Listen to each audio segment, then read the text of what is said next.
Picture yourself on a cloudy day driving on a lone logging road in the rainy Pacific Northwest. You're near the town of Elma, Washington, a small community known for quaint shops and rural living. It's a dark day in October of 2020, and you are ready to have some solitude amongst the dark trees during this overcast morning. 2020 has been a tough year, what with a global pandemic, adjusting to work at home, angry voters every way you look, and just trying to keep a positive outlook on life.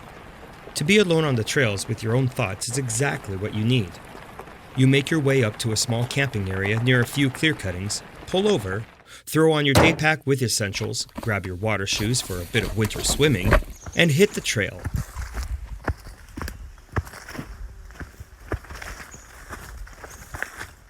Porter Creek Falls is a short hike, and you are anxious to dip into the near freezing water for some rejuvenation of body and spirit.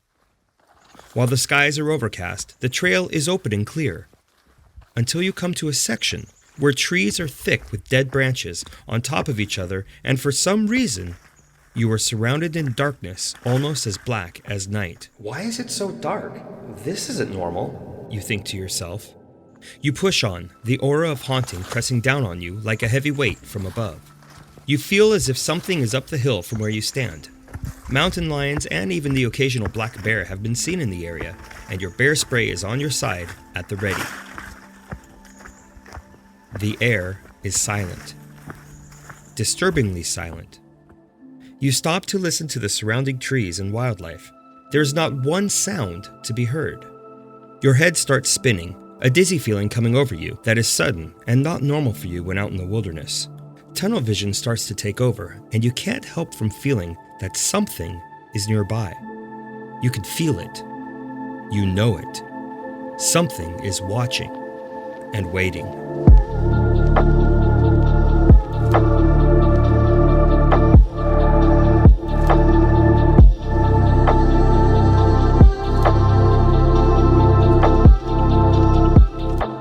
You snap out of your small trance, hike up your shoulder straps, and continue on your journey. After 1.5 miles, you arrive at Porter Creek. The river comes together in a fork, and you are standing where the two arms of the river come together. The sound of rapids fills your ears. Fallen trees with dark moss hanging off of them surround you, and the area feels peaceful and nerve-wracking at the same time. Slowly, you undress, slip on your water shoes, and slide into a calm part of the river. You're glad to be alone. Usually you'd put on a swimsuit, but today it felt right to submerge the way you came into this world, save for your water shoes.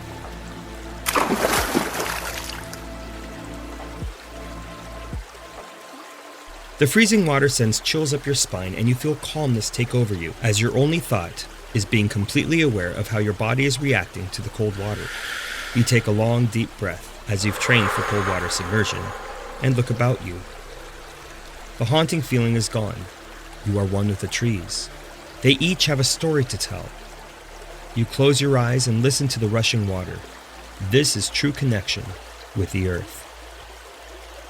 After 2 minutes, you know it's time to get out, as hypothermia is a threat that can kill without the victim even knowing that it's happening. You emerge from the raging water, stand on the shore to air dry, and slowly get dressed. Time to head back to the trailhead. As you make your way back, the rain begins to dump in a unique way Pacific North rain does, gently but with huge drops of water. You hike 1 mile and come back to the dark stretch of trees that earlier caused you to freeze in your tracks. Something forces you to stop. You look down, and that's when you see it. A footprint. The print is at least 12 inches long, and all the toes have made impressions, along with a strong arch. You're alone out here, and the print is fresh, likely minutes old. Your first thought immediately brings you to the stories of a being that lives in these woods. Is this the print of a Bigfoot? It seems too small, and that's when you recall stories you've heard from a friend about the footprints of juveniles. They are often mistaken for human prints. You are positive no one else is out here. You look around for additional prints, but can see none. You've heard that solo prints often exist as a sort of gift to the finder of the print. Is that what this is? Were you being followed before? Was this a gift from whatever was observing you? Normally the idea of being watched would scare you, but for some reason, you feel at peace. A lone footprint in the dark trees in midday with no sound except your breathing. Surely this should worry you. But it doesn't, Thank you. you say to the trees in a small voice. Thank you for your gift.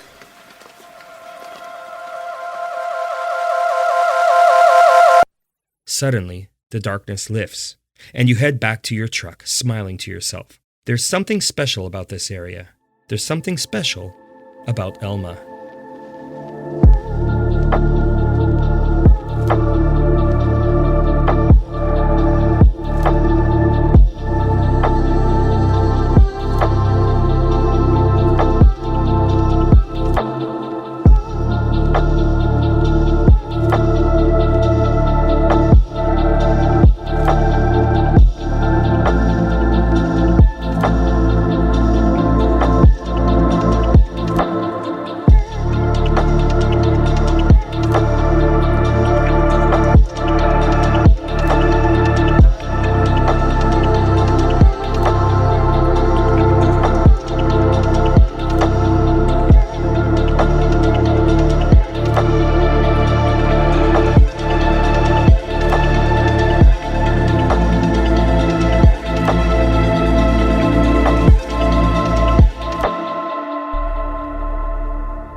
Pacific Northwest Sasquatch Shadows presents Something Cryptid.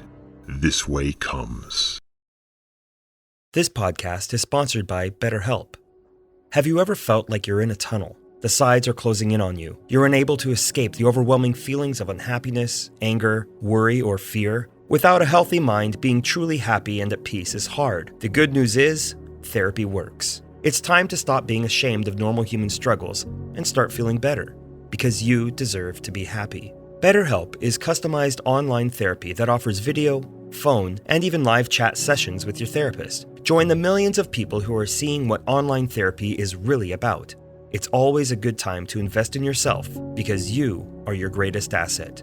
And here's a special offer for listeners of Something Cryptid This Way Comes. You can get 10% off your first month of professional therapy at betterhelp.com/PNW. That's betterhelp.com/PNW. Thanks again to BetterHelp for sponsoring this podcast.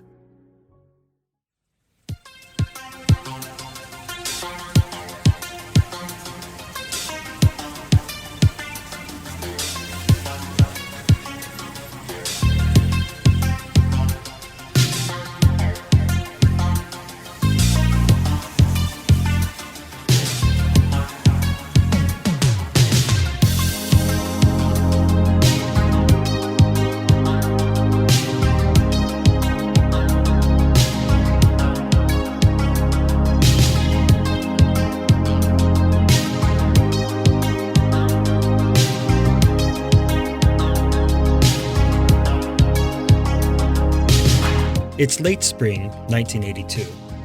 Elma High School had just finished their graduation ceremony, and the new graduates wanted to have one last fond farewell with each other as a whole class. A small high school, the class of '82 decided it would be fun to camp out near the woods on the edge of town. Elma is a small community just west of Olympia, the capital of Washington State, and only half an hour from the sandy beaches and overcast weather of the Washington coast along the Pacific Ocean. Year-round surfers and beachgoers will often stop off in Elma for a quick coffee, a bathroom break, or a chance to fill the tank before heading for sandy shores. Incorporated in 1888 as a small logging community, Elma was, and still is, the gateway to Grays Harbor and the larger city of Aberdeen, home to famous and former lead man of Nirvana, Kurt Cobain. The city lies within the Chehalis River Valley in Grays Harbor County. While many find this town to be the perfect place to settle down, according to word of mouth, many youth seek to leave the town to experience big city life, but residents seem to always find their way back, loving the small town vibe and the close-knit community of neighbors, friends, and family. Kirk was determined to get out of Elma. He had grown up near the town, was an adamant hunter and explorer, and felt at home in the woods. but he was ready to see the world on a more permanent level. He and his friend Aaron were ready to say goodbye to the rest of their classmates, and this overnight camping excursion was just the thing to have a send-off into the unknown, wishing his classmates a fond adieu. But he wanted to make an impact that would leave a mark in his classmates' minds. He and Aaron had frequented the area numerous times, and had even brought a predator call with them that sounded like a screaming rabbit. This overnighter was the perfect opportunity for Kirk and Aaron to say goodbye and scare the pants off their peers. As the night set in, the group of students sat around a raging campfire, blaring music of the 80s and recalling fond memories of their times together over the last 12 years or so in school. They were very close, and the entire class knew everything about everybody. What they didn't know, however, was that Kirk and Aaron had a plan to send shivers up their spines. The plan was simple. Aaron would sit at the campfire while Kirk would sneak off into the darkness to the tree line 100 yards away. Aaron would tell stories of Sasquatch in the area, which was common knowledge and considered a fact rather than lore, and add enough embellishments to frighten his classmates. Kirk would rustle the bushes, break sticks, and blow his predator whistle as loud as he could. This would send his classmates running for their cars, and he was excited to see the looks of fear on their faces. As the deep purple of the sky turned to black and the stars scattered across the heavens, Kirk crept away inconspicuously while Aaron began his story. He stepped over large bushes that had not been grazed by the local cattle, climbed over the small wooden fence that separated the edge of the meadow from the trees, and strained his eyes to see deep into the shadows. For some reason, he felt at total peace, with no worries or trepidation, probably because he was the one who would be doing the scaring tonight. Or was it something else? He took a deep breath and blew the whistle as loud as he could. The ear-splitting sound bounced off the trees near him, and as he looked at the raging bonfire, he could make out shadows of his classmates. They weren't moving.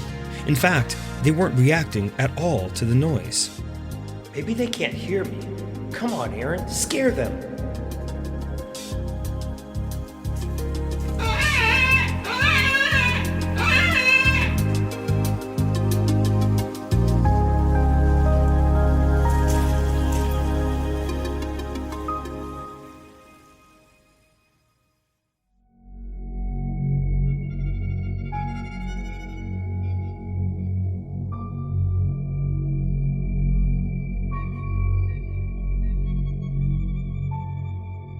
After a few minutes of staring back at the fire, Kirk heard a snapping branch directly behind him, as if it was merely feet away.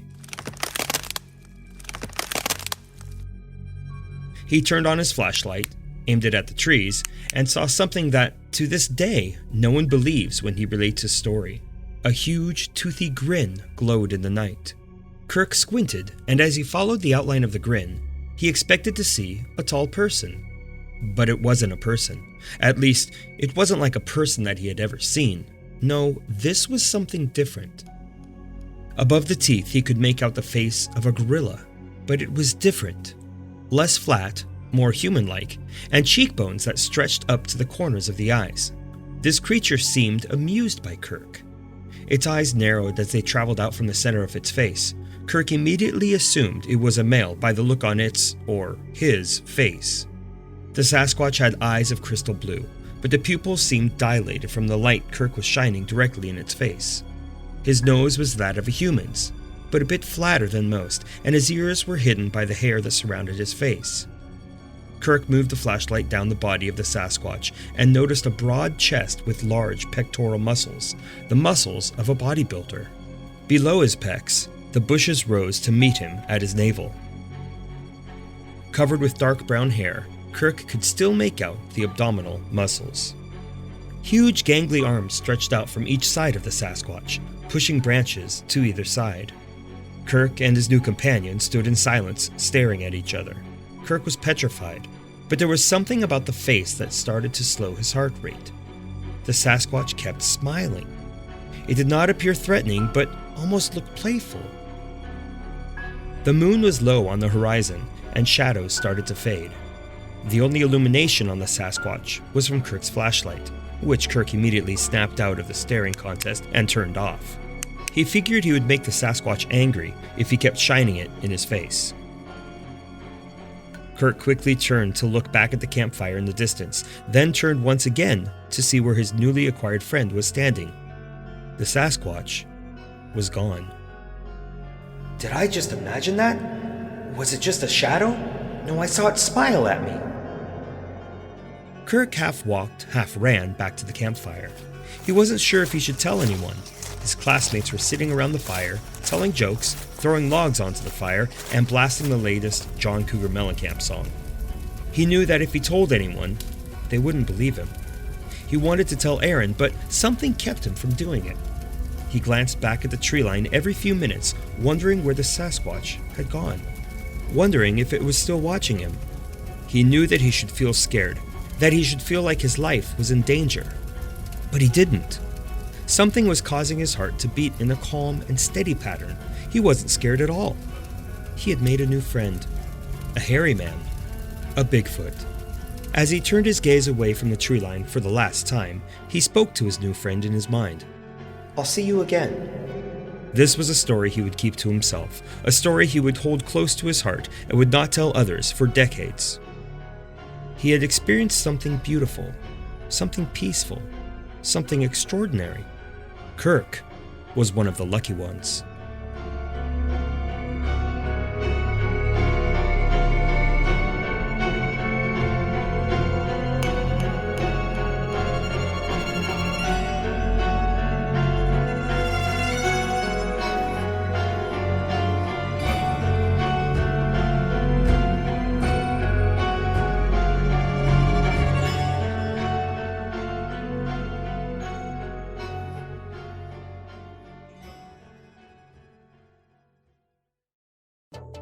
We live in a world of mystery, and mostly from questions within ourselves. Pride Counseling is affordable, private online counseling for the LGBTQIA+ community. You can get access to licensed, trained, fully accredited counselors and therapists, and if you can't afford counseling, there is financial aid available that you can apply for. You get unlimited 24/7 messaging with your counselor, meaning you're connected with a counselor the entire time via your phone or computer. With Pride Counseling, you can connect with an LGBTQIA+ counselor from anywhere. And as a special offer to listeners of Something Cryptid This Way Comes, you can get 10% off your first month of professional therapy at pridecounseling.com/PNWpod. That's PNWPOD.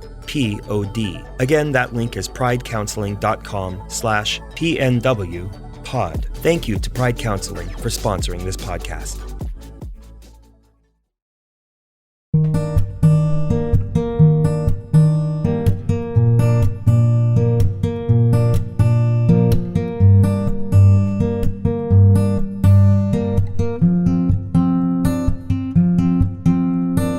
There's nothing quite as relaxing as berry picking in the hot summers of the Pacific Northwest, and even better, the incredible blackberry pies and milkshakes that are everywhere you look, from small cafes to snack shacks. Summer is blackberry season in Washington state. And with more berries comes more wildlife. When hiking the local hills, you might find yourself in a blackberry patch, entangled in a huckleberry bush, smeared with red juices from wild raspberries, and the golden salmon berries, while somewhat bland in taste, make even the darkest forest come alive with miniature dots of sunshine covering the trail. If you're not careful, you might come across a black bear and her cubs snacking on the fruit, but for the most part, wildlife tends to stay away from the loud sounds of people talking and laughing as they gather berries in the sun. I'd like to tell you that berry picking is peaceful, that it comes with no incidents of interference from the local wildlife, that once you're out there, it's just you and the berries. I'd like to tell you that. But that's not the case for Judy and her girls on a hot July evening in 1995. After a long day of catching up on the daily chores in her small home just outside of the Elma city limits, Judy was hankering for some peace out in the wilderness. She decided to bring along her 3 daughters for a sunset berry picking excursion. They gathered their baskets, loaded up in their Oldsmobile station wagon, and set out from Elma on Keys Road. As they made their way to one of their favorite berry gathering spots near the main roadway, they noticed that they were the only ones picking that evening, which was unusual, as the citizens of Elma were often seen in groups every day of the week in that area. Nevertheless, they continued on their way, filling their baskets with the succulent berries, the youngest daughter snacking on more than she was gathering. After a few hours, something came over Judy. A feeling of panic, as if someone was watching her from behind. She was sure that there were no other gatherers around, so she shoved the feeling aside and continued to pick. No one is here, just relax. Girls, how's it going? How are your baskets? We need enough to make at least 5 pies, and your Auntie Jenny wants to make some fresh blackberry ice cream and some cobbler. Ugh, we're fine, Mom. One of Judy's daughters answered back.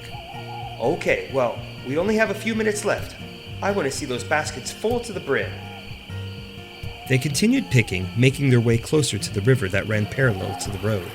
The shadows were growing longer, and the sun was sinking behind them over the hills, thick with dark forests in the west.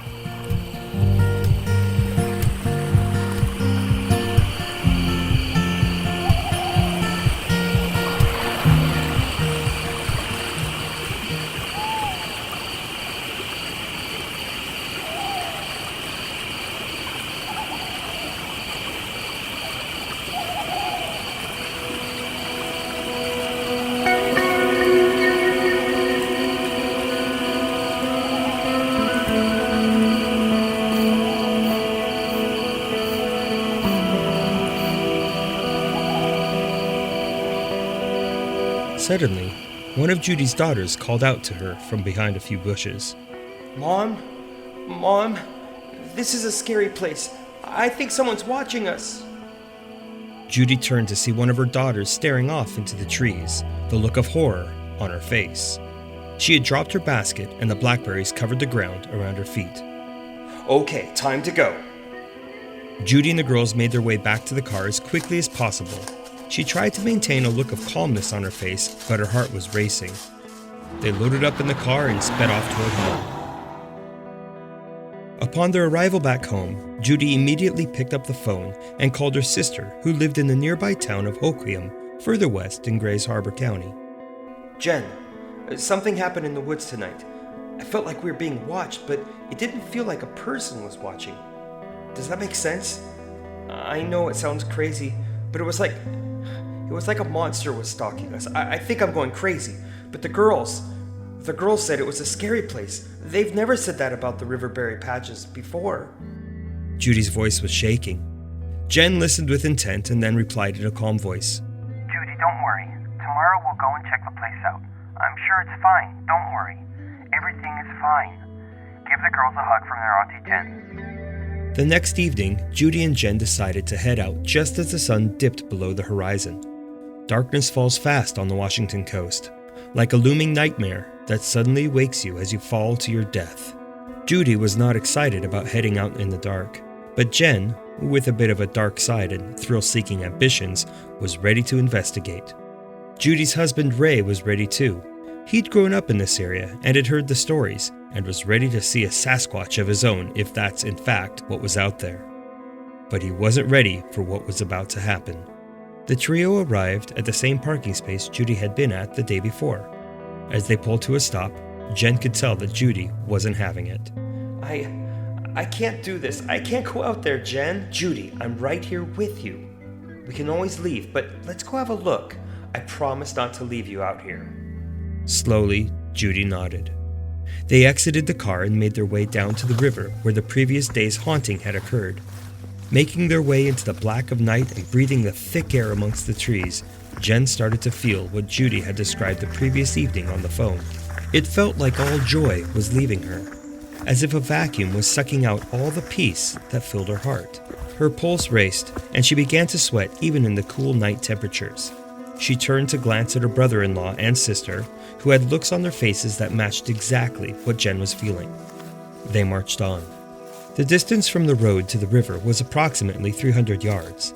The downhill slope made the hike difficult, and even with flashlights, the three tripped and slid down the slope, grabbing at the surrounding foliage when they could.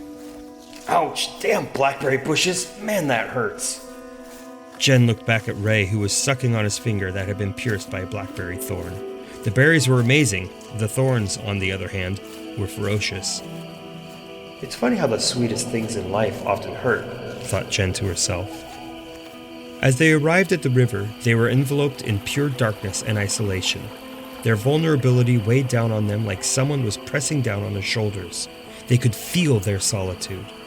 But there was no sense of ultimate doom. They were together, in a group, and knew they would come out of this alive.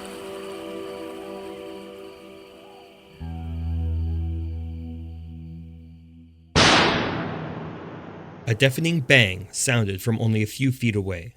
They thought someone might be shooting a shotgun at them, and they all fell to their knees, crouching behind a few large rocks next to them.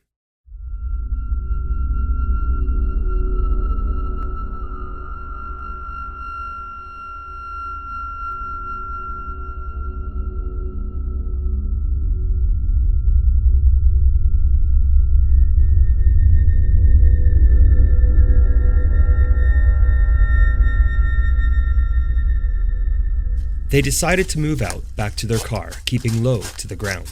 Climbing uphill was difficult with their shoulders slumped forward and their nerves on edge. Behind them, a splashing sound, as if someone was walking through water, filled the air.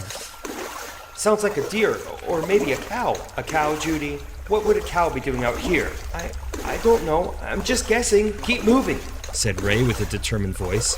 He was concerned that a bear might be stalking them, or even worse, a mountain lion. Jen's interest got the best of her. I've gotta see this. She made her way back to the riverbank with her camera, and just as she was about to look over the edge of the rock she was hiding behind, the thrashing sound stopped. After a few seconds of silence, she heard another huge splash, like a boulder hitting the water, and then another splash, and then another. Jen stayed hidden behind the rock. Ray and Judy had stayed behind. She felt more alone than she ever had in her entire life. Suddenly, she felt something grab her shoulder. She jumped and saw the outline of Ray and Judy next to her. Jen, there's something out there. Oh my god, there's something throwing rocks. Ray peeked over the rock, stood straight up, and started to sprint back the way they had come. He was one of the bravest men Jen knew. This was not normal behavior for him. He'd jump in front of an oncoming train to save her and her sister. What could have made him run? Jen thought to herself. Images of beasts in the woods filled her mind. The splashes seemed to be getting closer. She could hear loud breathing, almost like a human, but deeper. She knew they had to get out of there. The sisters stood up, turned away from the river, and bolted up the trail.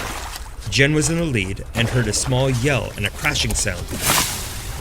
Judy had fallen. She was sliding down the slope toward the river. Judy, hold on, I'm coming! Hurry! Judy's voice was full of terror. Jen could barely make out her sister's figure when she suddenly froze in her tracks and stared down the slope. The splashing sounds had stopped. And then a sound that would haunt her dreams filled the night sky. Jen! It's coming! Oh my god, it's coming!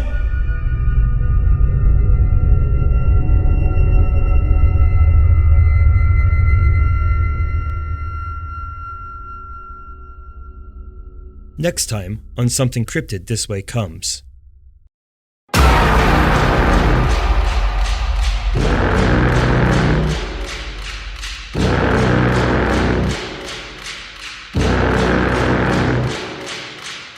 Holy shit, it's Bigfoot! Where? There, on the riverbank. See it right there in the shadows.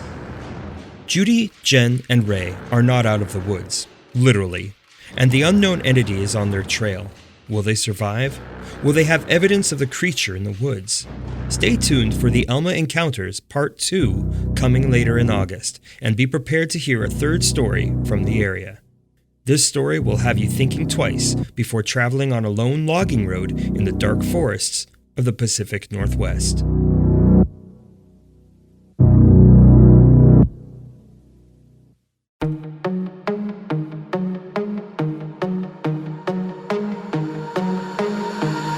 Breathing underwater, deeper than the waves, floating like a feather to another day, another day, another day.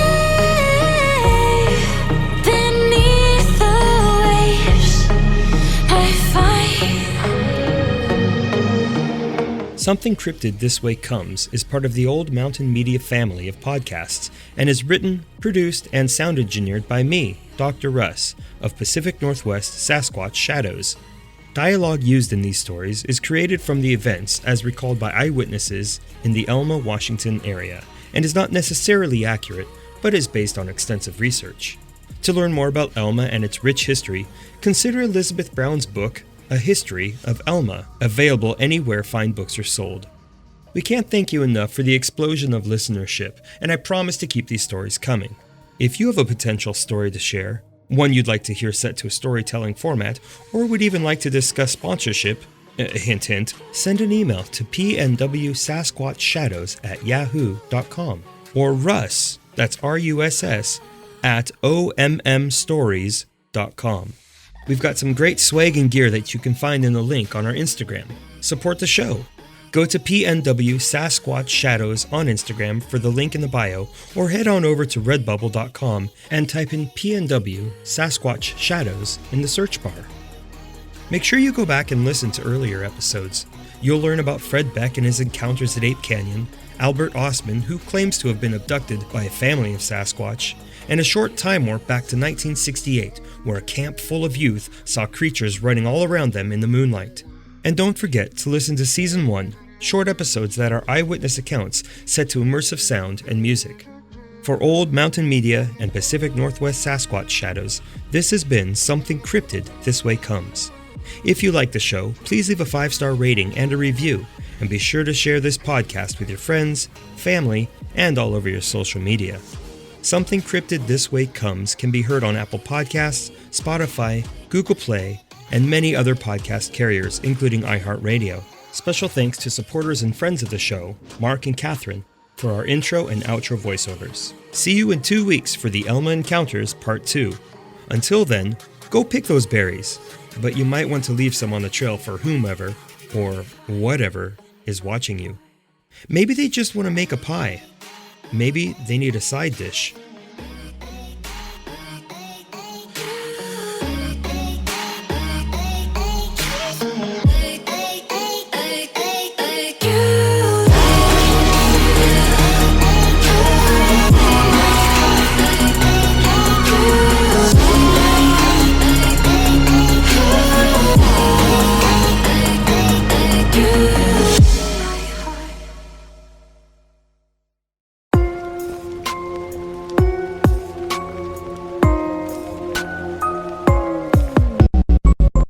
Something Cryptid This Way Comes is a production of Old Mountain Media.